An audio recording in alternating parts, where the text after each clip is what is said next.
আজ আমি তোর আসল পরিচয় পেয়ে গেছি। আসসালামু আলাইকুম everyone, welcome to my another blog.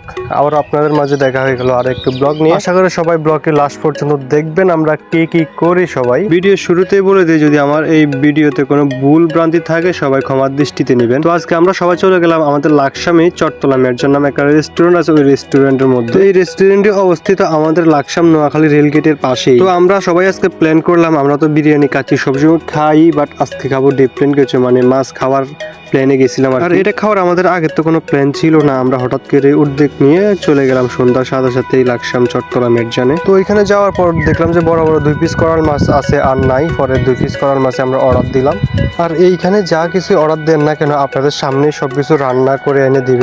এইখানে সবকিছুই একটু ভালো আর টাটকা পাওয়া যায়, তাই আমরা আজকে এইখানেই খাইতে আসছি। অর্ডার দিবার কিছুক্ষণ পরেই দেখি যে আমাদের সামনে সবকিছু রেডি করে নিয়ে আনার পরে আমরা শুরু করলাম খাওয়া দাওয়া। দেখলেন তো সবাই এক একটা কি হারাজতি করে খাইতেছে।